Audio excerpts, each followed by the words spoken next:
President Henry D. Moyle suggested that when someone speaks, we ought to get three things out of the message. First, we ought to get what is said. Second, we ought to have a spiritual experience.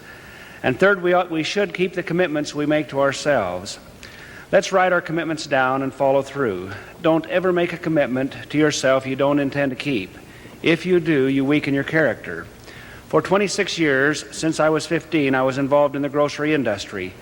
I learned much about human nature during those years. I remember the effects that strikes, earthquakes, and rumors of war had on many very active Latter-day Saints. Like the 5 foolish virgins, they rushed to the store to buy food, caught in the panic of knowing that direction had been given by the prophet, but not having followed that direction, fearful that maybe they had procrastinated until it was everlastingly too late. It was interesting because only in Latter-day Saint communities did the people seem to buy with abandon. It was not a few Latter-day Saints, it was a significant number. It caused great increases in sales. One such experience came when a so-called prophecy by someone outside the church was greatly publicized. How foolish we can sometimes be. We have a living prophet. We have God's living oracles, the first presidency and council of 12 apostles. Let us follow the brethren and be constant. We need have no fear if we are prepared. Brothers and sisters, what have we done in our stakes and wards to see that every Latter-day Saint has a year's reserves of food to sustain life? Let's not only keep teaching the principle, but let's also teach our people how. This morning I would like to discuss food storage.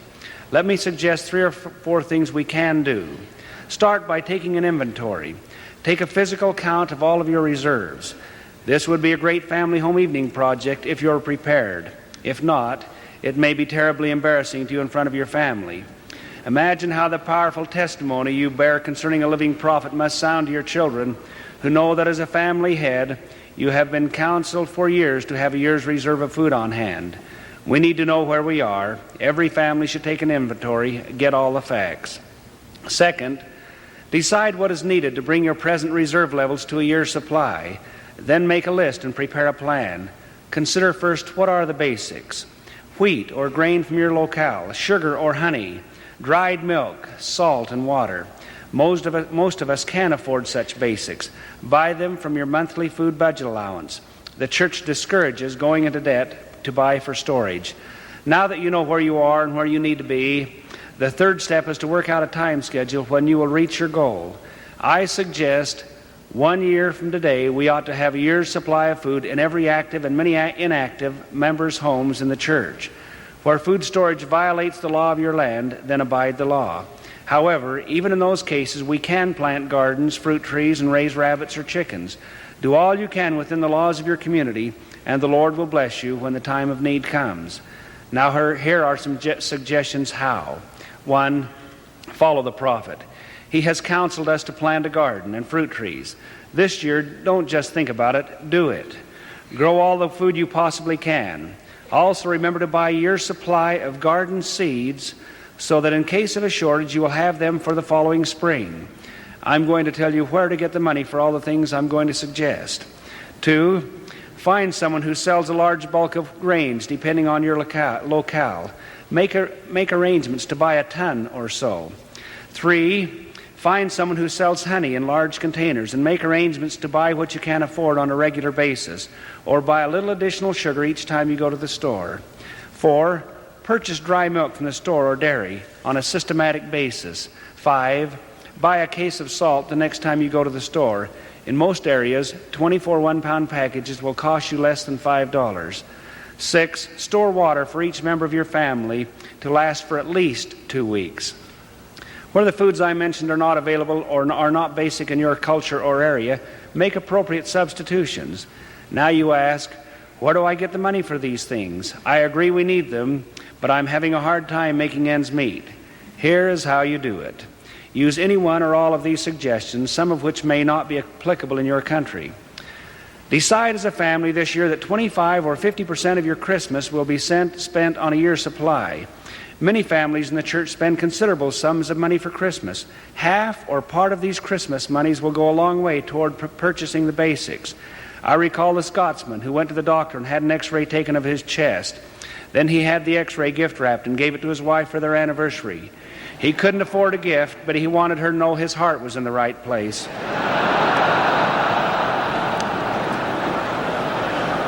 Brethren, give your wife a year's supply of wheat for Christmas, and she'll know your heart is in the right place. When you desire new clothes, don't buy them. Repair and mend and make your present wardrobe last a few months longer. Use that money for the food basics. Make all of your non-food necessities you feasibly can, such as furniture and clothing. Cut the amount of money you spend on recreation by 50%.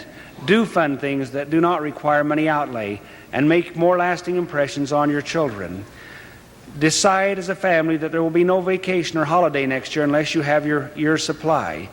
Many church members could buy a full year's supply of the basics from what they would save by not taking a vacation. Take the vacation time and work on a family garden.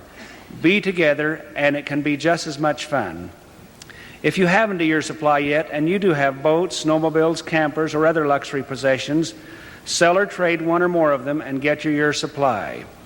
Watch advertised specials in the grocery stores and pick up extra supplies of those items that are exceptional value. Change the mix in your family's diet. Get your protein from sources less expensive than meat. The grocery bill is one bill that can be cut. Every time you enter the store and feel tempted, buy effective and honest merchandising to buy cookies, candy, ice cream, and non-food items, magazines. Don't. Think carefully. Buy only the essentials.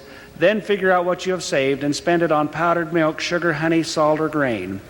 The Lord will make it possible if we make a firm commitment for every Latter-day Saint family to have a year's supply of food reserves by April 1977. All you have to do is to decide, commit to do it, and then keep the commitments. Miracles will take place. The way will be opened, and next April we will have our storage areas filled. Now regarding home production. Raise animals where means and local laws permit. Plant fruit trees, grapevines, berry bushes, and vegetables. You will provide food for your family, much of which can be eaten fresh. Other foods you grow can be preserved and included as part of your home storage.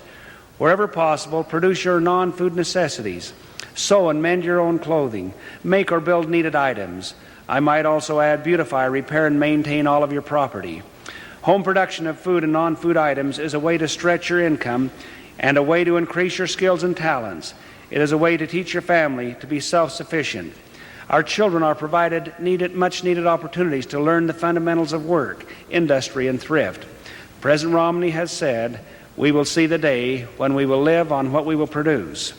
I should like to address a few remarks to those who ask, do I share with my neighbors who have not followed the counsel? And what about the non-members who do not have a year's supply? Do we have to share with them? No, we don't have to share. We get to share. Let us not be concerned about silly thoughts of whether we would share or not. Of course we would share. What would Jesus do? I could not possibly eat food and see my neighbor starving. And if you do starve after sharing, greater love hath no man than this. Now what about those... Now what about those who would plunder and break in and take that which we have stored for our family's needs? Don't give this one more idle thought. There is a God in heaven whom we have obeyed. Do you suppose he would abandon those who have kept his commandments? He said, "If ye are prepared, ye need not fear. Prepare, O men of Zion, and fear not. Let Zion put on her beautiful garments. Let us put on the full armor of God. Let us be pure in heart. Love mercy, be just, and stand in holy places. Commit to have a year's supply of food by April 1977. Bishops and stake presidents, let us accept the challenge on behalf of the saints in our wards and stakes. Follow through and check up 1 year from now and make certain we achieve results. In his October 1973 conference address, President Ezra Taft Benson gave some excellent instructions about home storage. Quote, "For the righteous, the gospel provides a warning about calamity. The Lord has warned us of famines, but the righteous will have listened to prophets and stored at least a year's supply of food for survival. I know this welfare program is inspired of God. I have witnessed with mine own eyes the ravages of hunger and destitution as, under the direction of the President of the Church, I spent a year in war-torn Europe at the close of World War II without my family, distributing food, clothing, and bedding to our needy members. I have looked into the sunken eyes of saints in almost the last stages of starvation. I have seen faithful mothers carrying their children 3 and 4 years of age who were unable to walk because of malnutrition. I have seen a hungry woman turn down food for a spool of thread. I have seen grown men weep as they ran their hands through the wheat and beans sent to them from Zion, America. Thanks be to God for a prophet for this inspired program, and for the saints who so managed their stewardship that they could provide for their own and still share with others. End of quote. I bear my humble witness to you that the great God of heaven will open doors and means in a way we never would have supposed to help all those who truly want to get their year's supply. I know we will have time and money if we will commit and keep the commitment. In the name of Jesus Christ, amen.